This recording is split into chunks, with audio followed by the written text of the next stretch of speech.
নমস্কাৰ আপোনালোকক সকলোকে প্ৰথমতে ইনফৰমেশ্যন আছে আমি চেনেলটোৰ মাজলৈ স্বাগতম জনাইছোঁ।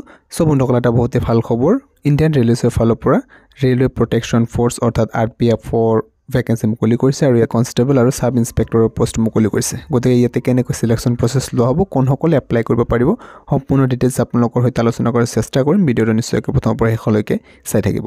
Application are invited from eligible candidate for the following post in Railway Protection Force RPF and Railway Protection Special Force RPSF. Application complete in all the respect must be submitted online. ইয়াতে apply online নত কৰিব লাগিব আৰু আপোনালোকে ইয়াতে চাবৰ name of the post sub inspector post মুকলি কৰিছে আৰু কনষ্টেবলৰ পোষ্ট মুকলি কৰিছে। আৰু এপ্লিকেশ্যনটো ষ্টাৰ্ট হোৱা নাই, এপ্ৰিলৰ 15 তাৰিখৰ পৰা ষ্টাৰ্ট হ'ব আৰু মে'ৰ 14 তাৰিখলৈকে এপ্লাইটো লোৱা হ'ব। যেটো সাব ইন্সপেক্টৰ পোষ্ট আছে ইয়াতে পে লেভেলটো 7 CPC দিয়া হ'ব আৰু ইয়াতে এডুকেশ্যনেল কোৱালিফিকেশ্যনটো যিকোনো ইউনিভাৰ্চিটিৰ পৰা যদি আপুনি গ্ৰেজুৱেশ্যন কমপ্লিট কৰিছে তেন্তে আপুনি ইয়াতে এলিজিবল হ'ব। আৰু ইনিচিয়েল আৰম্ভণিতে চেলাৰীটো চাওক 35,400। তাৰপিছত বয়সটো হ'ব লাগিব 20 বছৰৰ পৰা 28 বছৰলৈকে আৰু টোটেল ইয়াতে সাব ইন্সপেক্টৰৰ 452টা ভেকেন্সি মুকলি কৰিছে।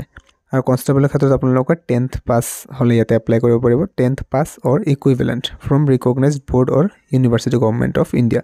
ইনিচিয়েলটো চেলাৰীটো 21,700 পাৰ মান্থ। বয়সটো 18 বছৰ মিনিমাম হ'ব লাগিব আৰু মেক্সিমামটো 28 বছৰ ৰখা হৈছে। ইয়াতে টোটেল 4,208টা ভেকেন্সি মুকলি কৰিছে। এনেকৈ কনষ্টেবল আৰু সাব ইন্সপেক্টৰ মিলাই 4,660টা পোষ্ট মুকলি কৰিছে। আৰু ইয়াতে কৈছে COVID-19 পেণ্ডেমিক চিটুৱেশ্যনৰ বাবে 3 ইয়াৰ্ছৰ ৰিলেক্সেশ্যনো লাভ কৰিব।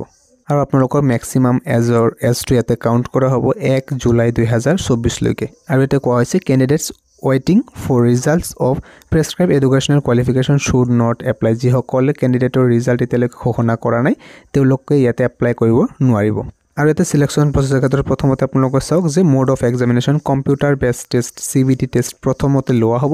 তাৰপিছত যদি কম্পিউটাৰ টেষ্টত আপুনি কোৱালিফাই কৰে নেক্সট আপোনালোকৰ ফিজিকেল এফিচিয়েঞ্চি টেষ্ট পেট লোৱা হ'ব। নেক্সট তাৰপিছত আপোনালোকৰ ফিজিকেল মেজাৰমেণ্ট অৰ্থাৎ PMT লোৱা হ'ব। নেক্সট আপোনালোকৰ মেডিকেল টেষ্ট আৰু ডকুমেণ্ট ভেৰিফিকেশ্যন লোৱা হ'ব। এনেকৈ চিলেকশ্যন প্ৰচেছটো কমপ্লিট কৰা হ'ব। আৰু ইয়াতে চাওক আপোনালোকৰ এপ্লাই কৰাৰ সময়তে এপ্লিকেশ্যন ফিজ দিব লাগিব। OBC জেনেৰেলসকলে ইয়াতে 500 টকা পে' কৰিব লাগিব অনলাইনত। লগতে ইয়াতে কোৱা হৈছে চাওক an amount of 400 shall be refunded duly deducting bank charges as applicable on appearing in the CBT। আৰু ইয়াতে 500 ৰুপিজৰ পৰা 400 ৰুপিজ কেণ্ডিডেটে নিজৰ বেংক একাউণ্টত ৰিফাণ্ড কৰি দিয়া হ'ব অৰ্থাৎ লাভ কৰিব। গতিকে আপোনালোকে যেন ইয়াতে পে'মেণ্ট কৰাৰ সময়ত নিজৰ বেংক একাউণ্টৰ পৰাই পে'মেণ্টটো কৰে। নেক্সট কৈছে for candidate who belonging to SC ST ex servicemen female and minorities or economically backward classes যদি হয় তেন্তে তেওঁলোকে 250 টকা পে' কৰিব লাগিব। আৰু এই 250 টকা কমপ্লিটলি পিছত CBT টেষ্টৰ সময়ত তেওঁলোকৰ একাউণ্টত ৰিফাণ্ড কৰি দিয়া হ'ব। গতিকে সকলোৱে যেন আপোনালোকে এপ্লাই কৰাৰ সময়ত নিজৰ বেংক একাউণ্টৰ পৰাই পে'মেণ্টটো কৰে। Note only candidate who attend CBT will get refund their examination fees as mentioned above. লগতে কৈ দিছে যিসকল কেণ্ডিডেটে ইয়াতে কম্পিউটাৰ বেছড টেষ্ট দিব যাব এটেণ্ড কৰিব তেওঁলোকক অকল পইচাখিনি ঘূৰাই দিয়া হ'ব। বাকী কেণ্ডিডেট যিসকলে এপ্লাই কৰি নাযাব এক্সাম দিবলৈ গতিকে তেওঁলোকক পইচাটো ঘূৰাই দিয়া নহয়। আৰু ইয়াতে আপোনালোকৰ candidate are advise to refer only official ৱেবছাইটসমূহ দিয়া আছে চাওক। ইয়াত কৰিব পাৰিব আহমেদাবাদ, আজমেৰ, বেংগলোৰ, ভোপাল, ভুৱনেশ্বৰ আৰু আমাৰ অসমৰ পৰা দিয়া আছে গুৱাহাটী www.rrbguwahati.gov.in। এইটো অফিচিয়েল ৱেবছাইটলৈকে গৈ আপোনালোকে নিজৰ অনলাইন এপ্লিকেশ্যনটো ছাবমিট কৰিব পাৰিব।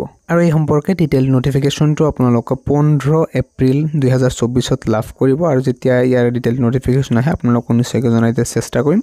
তো আজিৰ ভিডিঅ'টো ইমানেই আছিলে। যদি ভিডিঅ'টো ভাল পাইছে নিশ্চয়কৈ লাইক এটা কৰি ৰাখিব আৰু চেনেলটোত যদি প্ৰথমবাৰৰ বাবে ভিজিট কৰিছে আগন্তুক নটিফিকেশ্যনসমূহ পাই থাকিবলৈ ছাবস্ক্ৰাইব কৰি কাষত থকা বেল আইকনটো প্ৰেছ কৰি ৰাখিব।